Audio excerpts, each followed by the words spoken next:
Hey, guess what's happening a week from today? All the presidents. Let's go all the way to Trump. What do you think? Let's go past Trump. Let's go Trump, and you have to get correctly. It'll come back. I'll come back and get you. The next president. It could be 2021 when they're inaugurated, or it could be Trump reelected.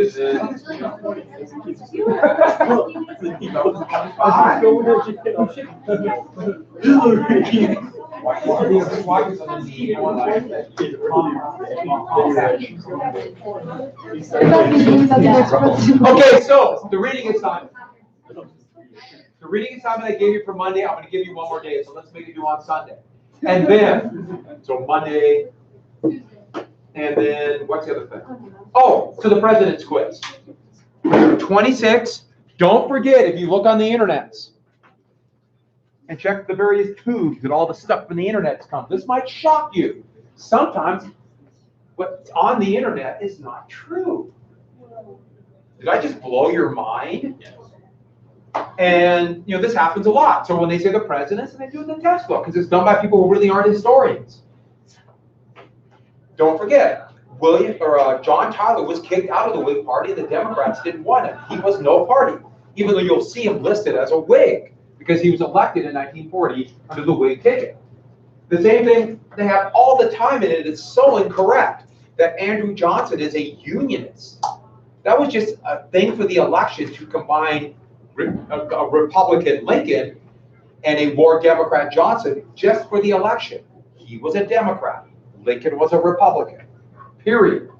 And then it also has all the presidents from Jefferson to John Quincy Adams as they'll call them Democratic Republicans to show that they're different from future Republicans and future Democrats.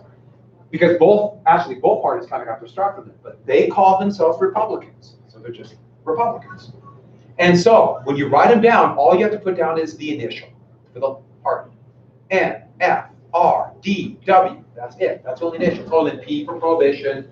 Let's go G for the Greenback Party, T for the Tories, C for the Christian Democrats, I. Let's go IH for the Iron Helmet Party. Yes. I don't know. I don't have a good one. There's a lot of different sources, but then also just remember what I told you. Can you restate? Yes. Did you say Tyler or Taylor? Tyler. Taylor was a Whig.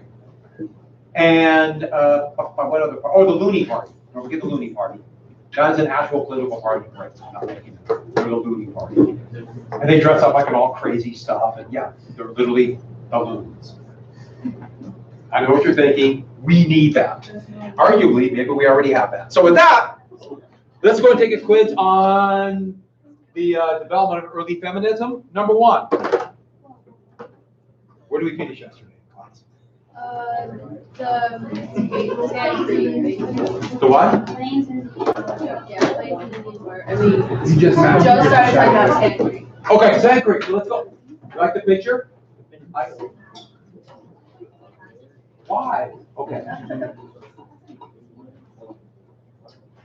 Were we here? There? Yes, we just finished with that. We were talking about their tax laws. So we mentioned Shibbyton attacked. Did we talk about what happened with the attack? I think, did I say, I was, yeah, Nins made lies. I think I said that in here. And so this would become the prototypical tactic for the United States Army. Speaking of that, what act gave the railroads huge amounts of land and loans? And the Transcontinental Railroad Act was signed by what president? Free Grant. Who? Free Johnson. 1862 was Lincoln. That was signed by Lincoln, but the railroad would be finished by under Grant. Where do they meet in Utah? What point? Promontory? Yeah, Promontory Point, as you can see from this. And what railroad came from get my directions right? The west. Central Pacific. So the Union Pacific from the east. What came from the north? The southwest, Winnipeg, and central. I made that. And what was the railroad that they didn't even use land grants? James J. Hill made it up here. Great Northern. Yeah, that's the Great Northern. And that would eventually become it's called a holding company. They own all these other corporations called the Burlington Northern Santa Fe. Holding companies are corporations that own corporations. They're like, what's your shirt? Nike's a big holding company, a monopoly. And we'll talk about corporations. I guess we'll do it on Monday. So with that, we got the Sand Creek, then let's go ahead and move on. The whole thing was, for the miners, what were they sending out? Why they really got the really big impact on the Plains tribes? What were they doing because of the miners? Killing the bison. Killing the bison. So here's the tactics the United States said. Now don't forget, the tactics of the U.S. are to force the Plains Indians to give up the land, open it up for farming or commerce, or for that matter, just to subdue them. And so, divide and conquer. And this goes back to as long as there have been empires, country, whatever entity, the Roman Empire moving into Gaul, which is France. What do? They know you have these divided, different groups fighting each other. You pick one to ally yourself to defeat their enemy, and then you defeat them. And that's what happened in the Plains. The Crow, for example, who are in this area right here, despised and feared, for very good reason, the Lakota Sioux and the Cheyenne. So the United States Army used the Crow to scout and to help them defeat the Lakota. After the Lakota were defeated, then the Crow would be subdued. Divide and conquer. Remember the big threat of Tecumseh. The last real chance the American Indians had to stop the United States was that he was unifying these tribes. And this kind of goes back, Bacon's Rebellion was to make sure that the vast majority of the population of Virginia couldn't unify together, divide people by race or whatever it might be. That's how Britain conquered India. That's what the United States tried to do in Iraq and Afghanistan. And as we know about what's happening in Iraq, it failed miserably. In fact, they just reiterated the fact, the president of Iraq, that they want the United States out now. President Trump says we're not leaving, which is just a fascinating thing that's going on right now. So, the next one, what do you do with those who survive? Put them in reservations. Now that was the Indian Territory, was going to be this concentration, but soon they would call it reservations. And you see this map right here, and it has all these big areas that were the reservations for those tribes moved west. No. Now they're just razor thin reservations here. And eventually these orange spots would be all the reservations. All the land the American Indians once controlled. What was the treaty that said they could have all this land here from 1851? You remember that one? So it's Fort Laramie. Beautiful Fort Laramie right here. But force them on. Well, what about the tribes that won't go? They got to be forced on. And this would be total war. Sometimes you see it called economic warfare, but it means the same thing. And remember, the Civil War, that's where, what general did the March to the Sea? And I first told you about total war. Sherman. He was the overall commander of all U.S. forces for most of this time. Now, the United States Army was tiny after the war. We're not like today with a massive army. Then they immediately contracted it, except for Reconstruction duty. But he commanded the whole army. The president was Grant. The head of, they call it the Department of Missouri, but the biggest area of fighting in the Plains Indians Wars, that was General Sheridan. All veterans of total war. That's how they learned to fight. And they sent those men out to the plains. And their training, what they thought they learned from the war, even though it's much more complicated, but their lesson they thought they had was you make the enemy suffer. You make their people suffer. You starve their families to death and they surrender. And that's the fighting they brought to the plains. Now, it's important to learn what they did and even condemn them if they did something wrong, so we know in the future what to look for if we might do that again. Or for that matter, to condone them if they do something correct. But this was the policy of the U.S. government. They sent people who they knew were going to commit that. It's not just General Sheridan who's responsible for this. It's All of us. It's our legacy. And I have to add this too. If you send people out there who know only one thing, that's what they'll do in every situation. There's a little saying, but it is very true. If you're a hammer, everything looks like a what? Because that's all you know. That's the problem if you give yourself one option and act like that's it. So when you put people like General Sherman in charge, what will Sherman do? What's going to happen? That's what he does. Doesn't mean he should do it, doesn't mean he's not immoral, but put him in power, give him the authority. Oh, I should add one more thing. They built forts all over. So we're going to make them suffer, and then to hem them in, this involves forts. So nomadic tribes, wherever they go, they know they might run into a fort. Once again, this is exactly what colonial powers did. This is what the Romans did. This is what the British did when they conquered Wales, for example. They built these castles all over. If you like castles, those are the greatest castles in the world. But they, to Wales, it represents their conquest, brutal rule by the English. And this map, the red, those are battles. But see all the black ones? Those are forts. Look how many forts the United States made. So wherever they go, the various tribes, they're going to be hemmed in by forts. So you combine that with economic warfare, and that's how they're going to be starved. Then you'll notice where the forts are. In the plains where the buffalo were. They weren't here, so there's not as many forts.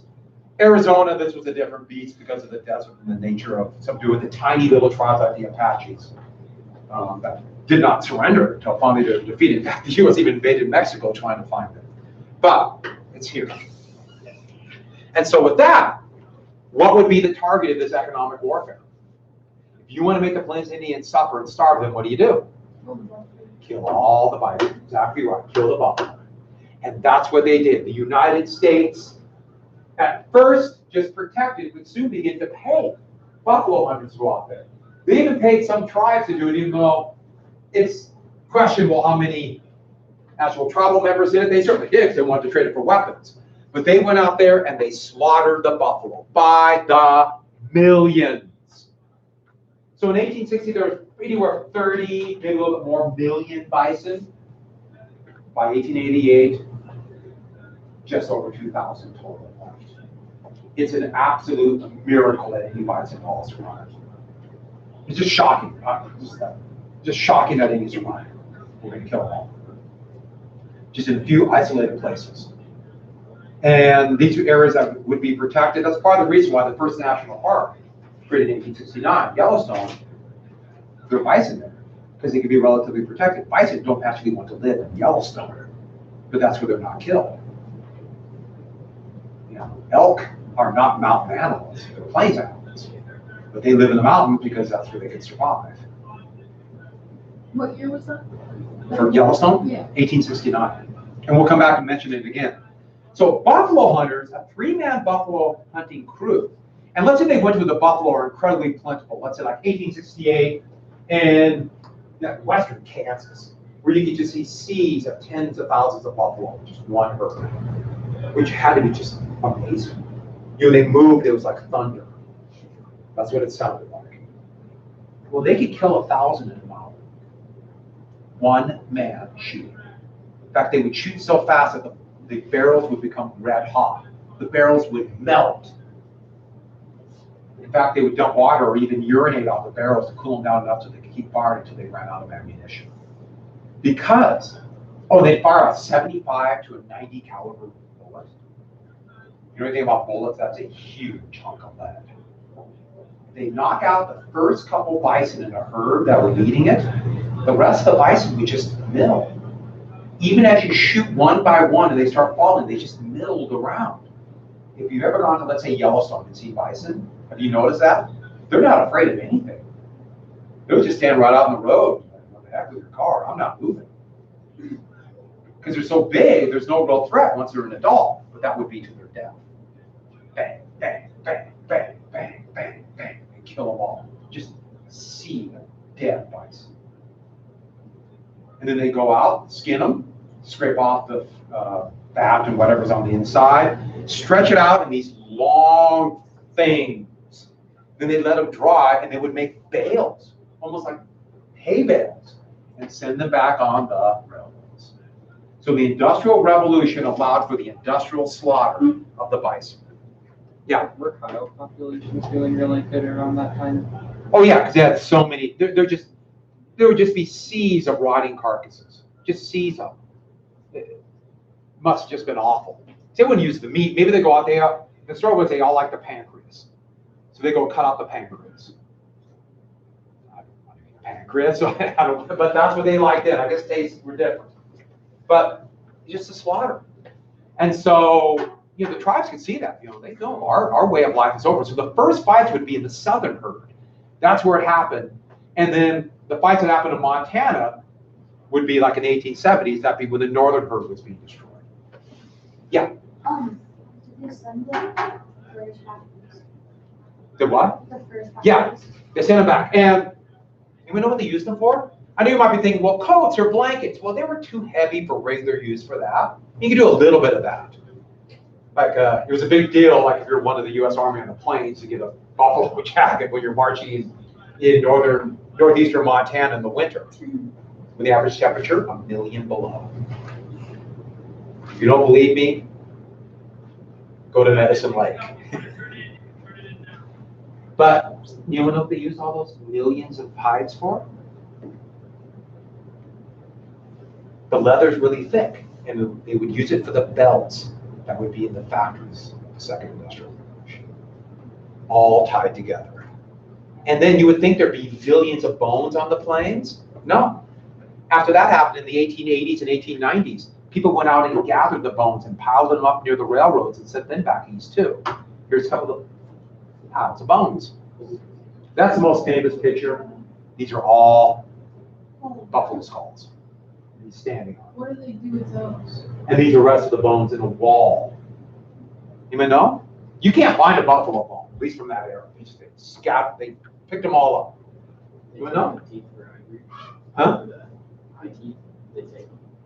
A little bit, but not really enough ivory to matter. Good guess, though. They ground it up for fertilizer. Yeah. You might bone fertilizer today. They use that from animals they slaughter in slaughterhouses. So, with that, once the buffalo's dead, you see what's going to happen to the American Indians. Remember this Revolutionary War when I told you, what did the United States have to do to win? What did they have to do? Do you remember? Survive. Well, you got to survive. When they killed off the bison, they had no way to survive, and there were so few of them, they just couldn't win. Especially with how ruthless the United States would be to those who would not go to the reservations. And the choice was given: die out here in the plains by starvation, or we kill you, or go to the reservations and submit. And that was the choice the United States made. And this was a horrifically brutal war. And there was no chance.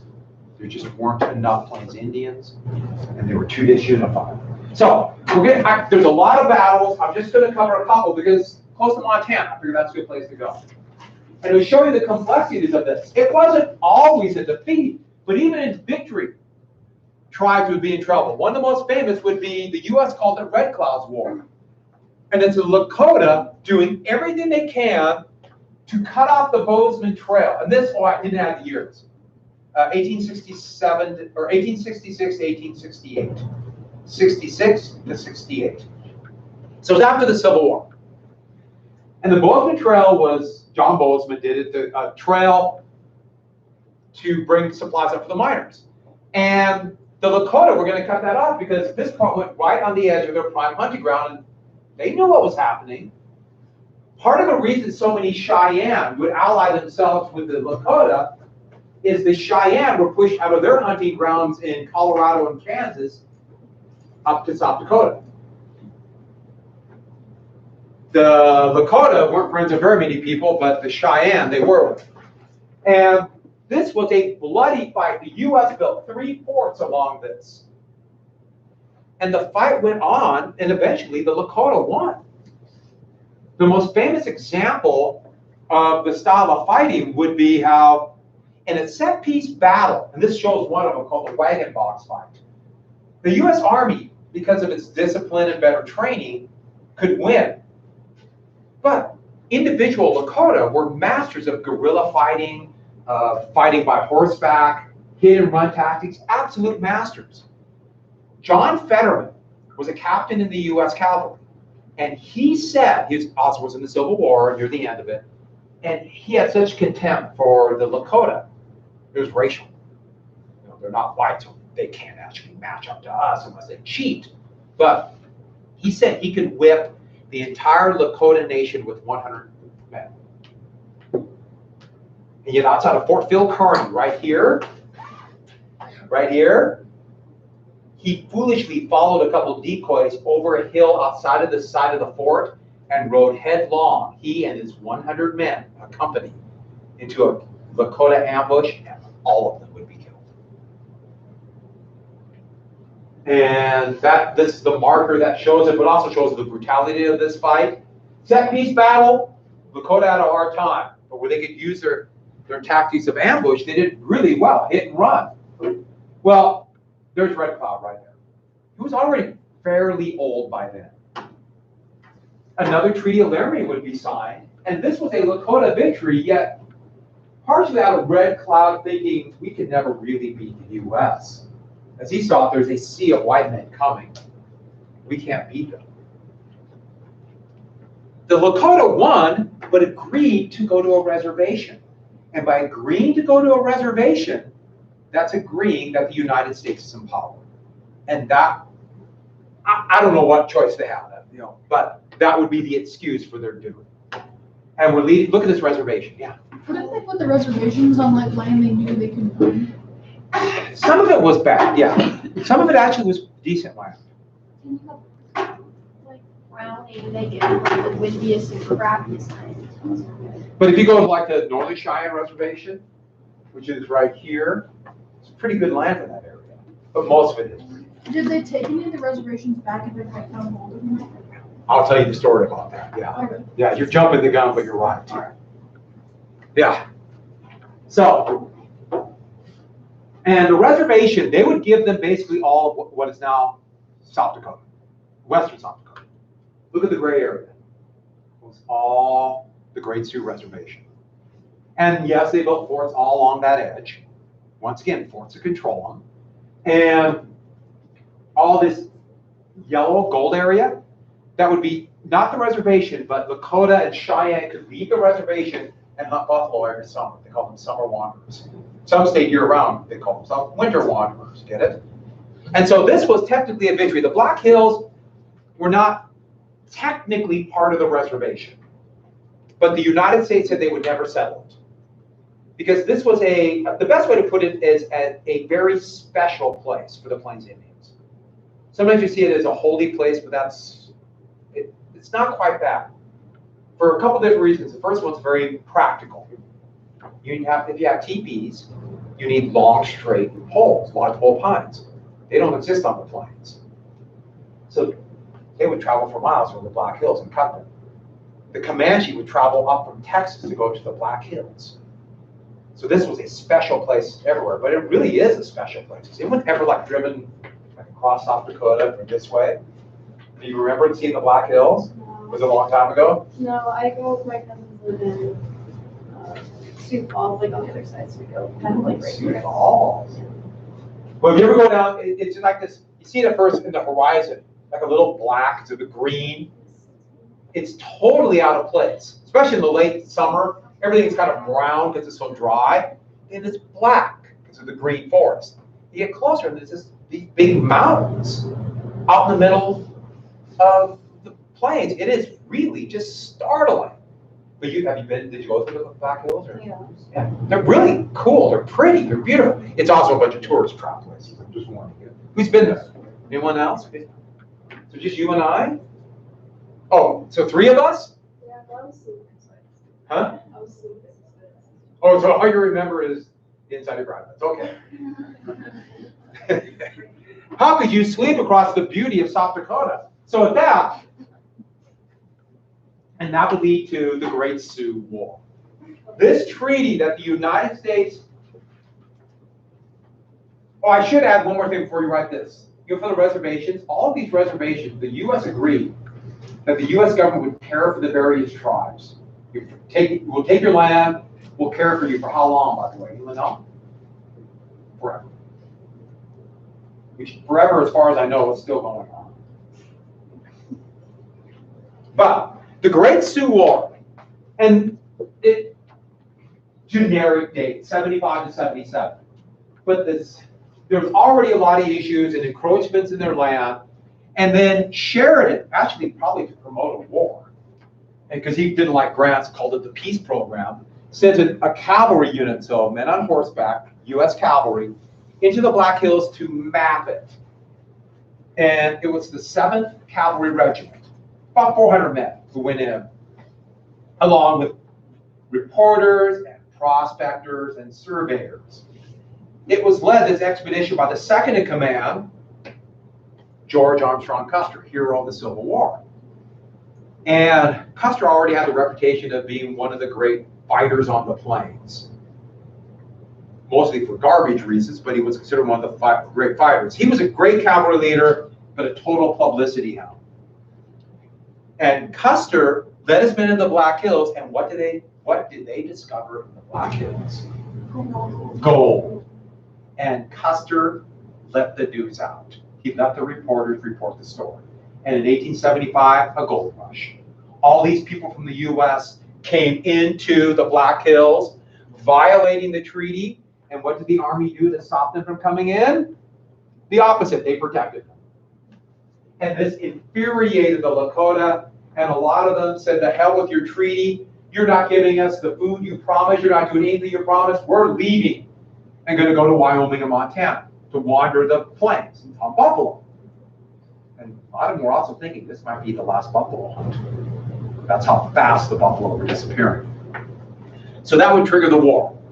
And Custer, I should add, he became famous because he led the 7th Cavalry to attack Cheyenne way down here at a place called Washita Creek.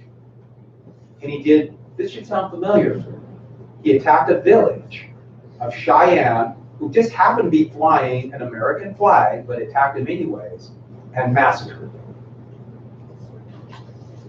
What battles that remind you of?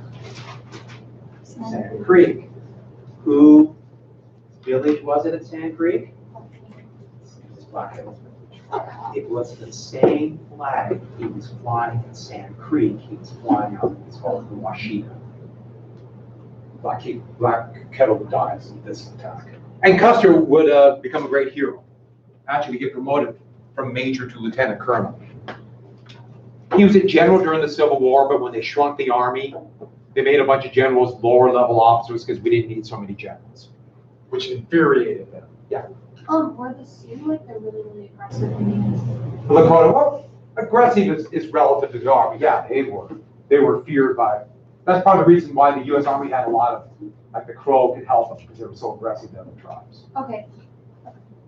They maybe weren't they were right up there with the fiercest fighters like the Comanche and the Kiowa.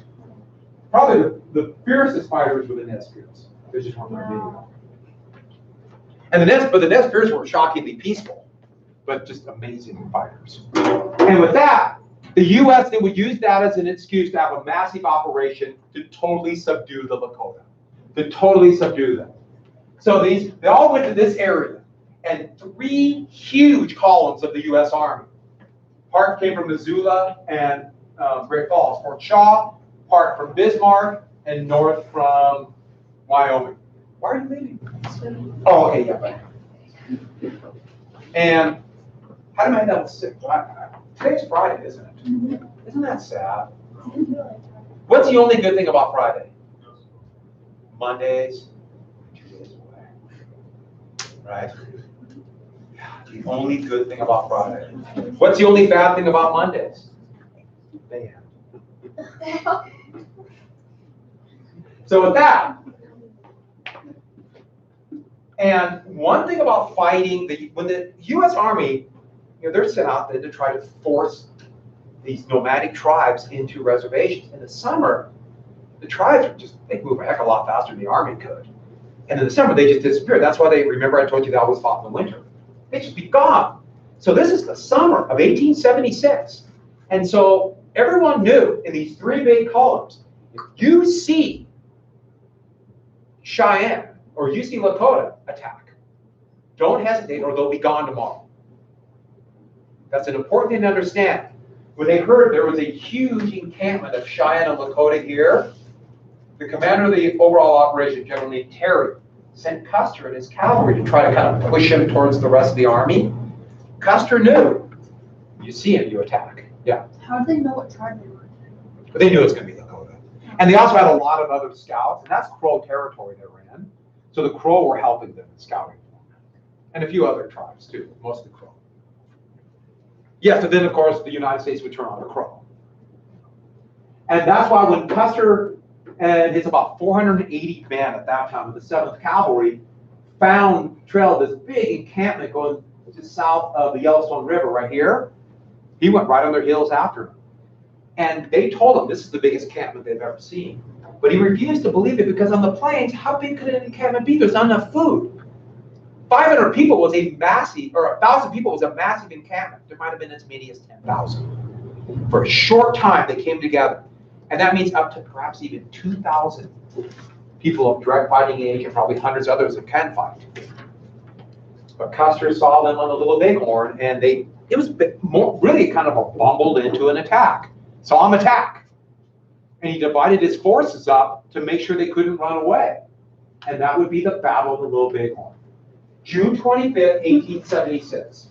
And I can't go through the details of the battle. So remember, I have Custer and his 7th Cavalry. He divided his forces up. So he led about half of his men in one of the 3 units that were attacking.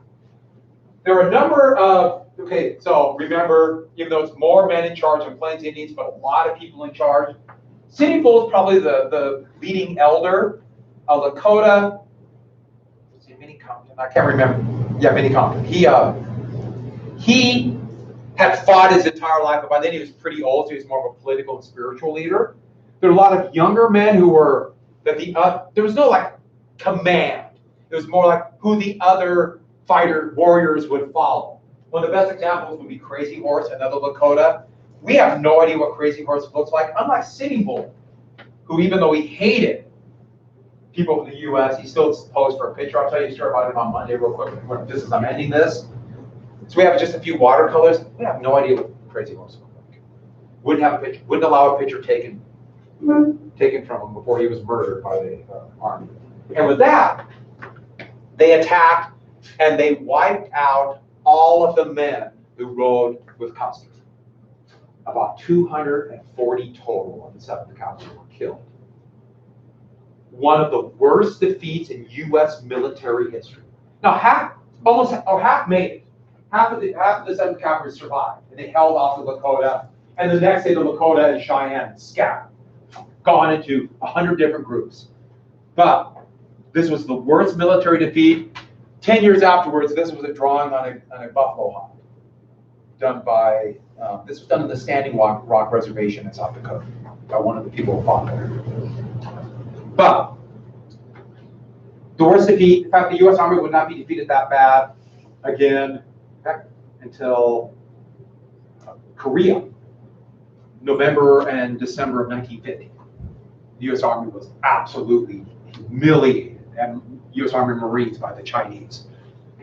So, a disastrous defeat.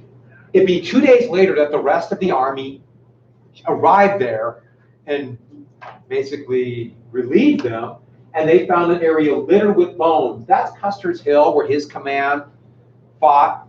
It lasted maybe the last bit of Custer's fight. His 200 men fought and died in about 10 minutes. Just a wave of death. And Anheuser-Busch would put these things out to sell Budweiser. And these pictures would be in virtually every bar in the United States. And this became what people knew about Custer's last fight or Custer's last stand. That famous picture, but it wasn't like that at all, but that would become the myth of it. And Custer would become kind of a martyr for this, but the United States was furious. Think about the timing of this. It's June 25th was the battle. 2 days later, the U.S. Army arrived. They actually brought a steamboat, which is really hard in the shallow Bighorn and Little Bighorn River. The Star of the West went all the way down there. And then they picked up a few of the wounded, and they brought them up or down the Little Bighorn, then the Bighorn, then the Yellowstone, then the Missouri, to Fort Abraham Lincoln, which is Bismarck, North Dakota. That is the nearest telegraph station, and then the news went all over the United States. So the news of this disaster, humiliating defeat by one of the most famous U.S. Army officers under him, what day did that news get out? Say it. And think about July 4th, 1876. That's not just any July 4th. What is it? The Centennial Celebration. And the U.S. just survived the war, and there's massive Centennial Celebration for 100 years. I mean, I can remember 1976. Like I told you, I'm old. But the bicentennial, which is this huge, massive celebration. Think we'll make it to 300? Will I? I can make it to quadruple figures. Okay, moving on. But I think I might add my only 100th anniversary. Or 900th, I think 200 is good enough. But back to this. This humiliating defeat, and now the Grant administration, even though the U.S. Army's tiny, they decide to wipe out the Sioux. They built forts all over Montana. They sent thousands of troops. And that winter, in a winter campaign, that they marched the Sioux down and destroyed them. Absolutely destroyed them. One of the forts they built was right on the Yellowstone River, called Fort Keogh, and the commanding general was a colonel, then a general named Nelson Miles. And the little, basically bars and things outside the fort, they called Milestown. And that became Miles City, and that's the town I grew up in. So that's another direct connection. In fact, the county that Miles City is in is Custer County. So my high school was Custer County High School that I went to high school with. I know many years ago. Wow. A lot. And all the reservations here, this is all that would be left of that great reservation. Dakota were forced onto those. And those reservations would be a place of absolute misery. Sitting Bull would not surrender, but they were all starving. This is the man that was following him, and he gave himself up to the Pine Ridge Reservation. And just absolute incompetence led to his attempted arrest, and he was bayoneted to death.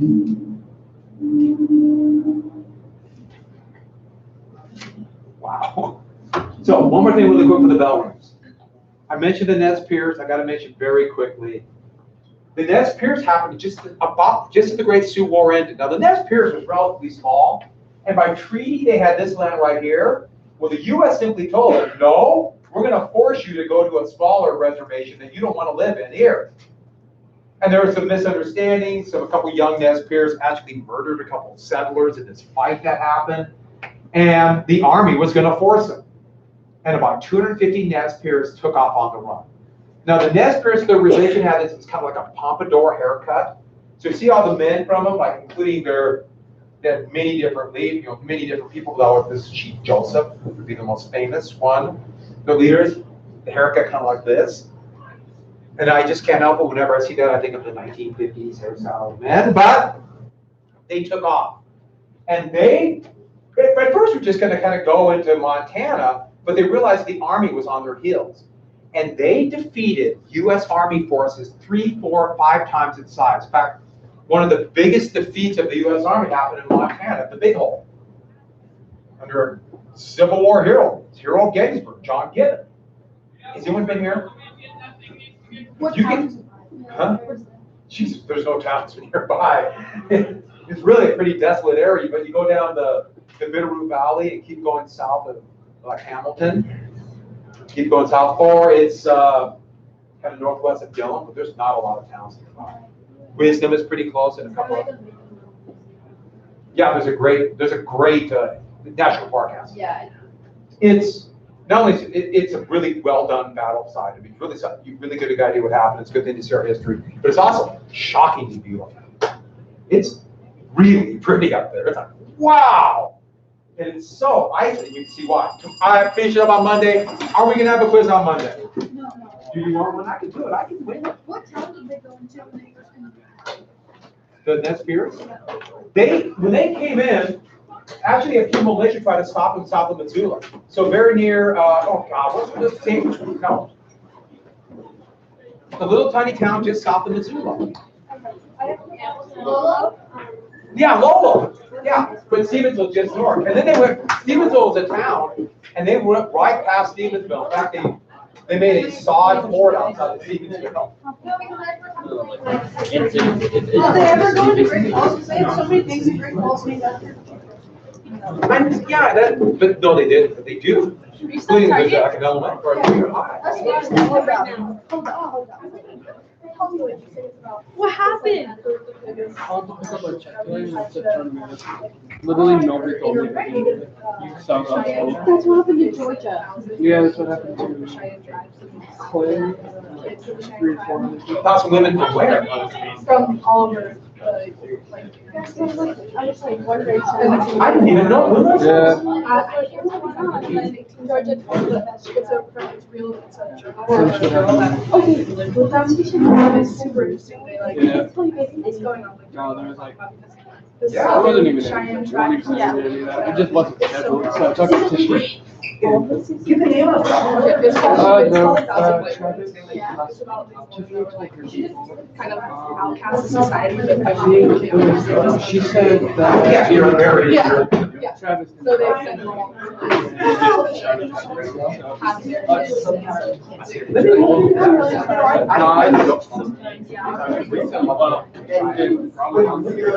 I'll bring in the book. You please.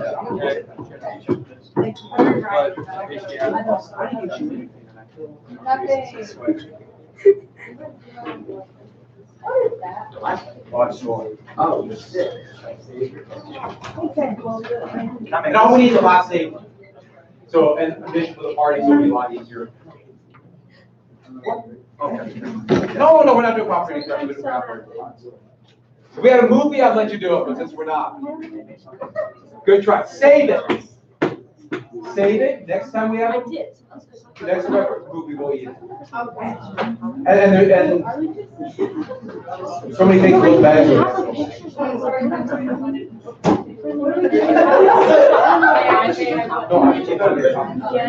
Or would you I can want do this something. from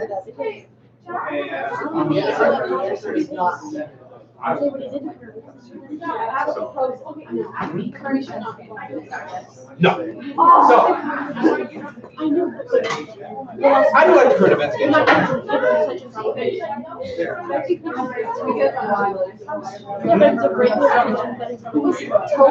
That's why I leave it for self.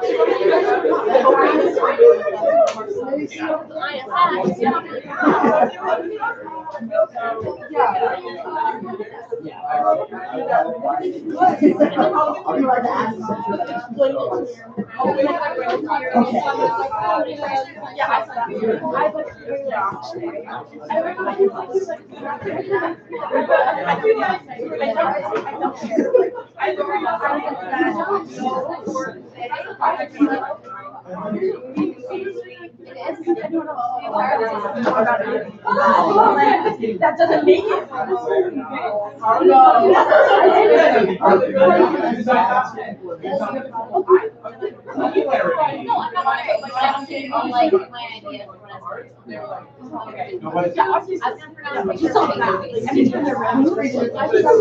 I feel a little more than that.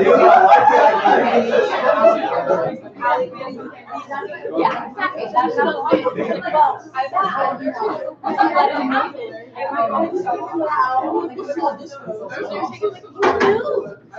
That's Yes.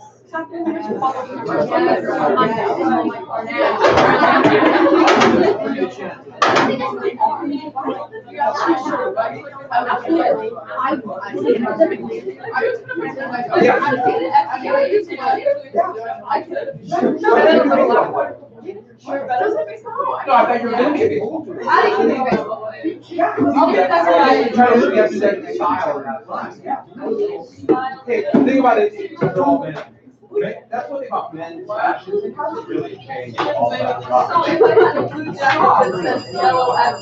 That's no. They didn't have that. Never mind. Baseball player. Ah, just never. Wow. I need.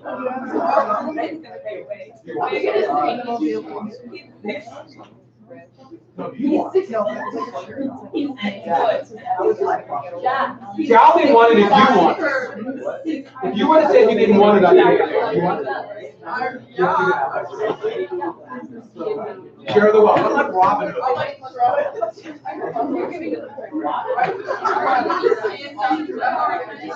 right, here we go. First thing is first.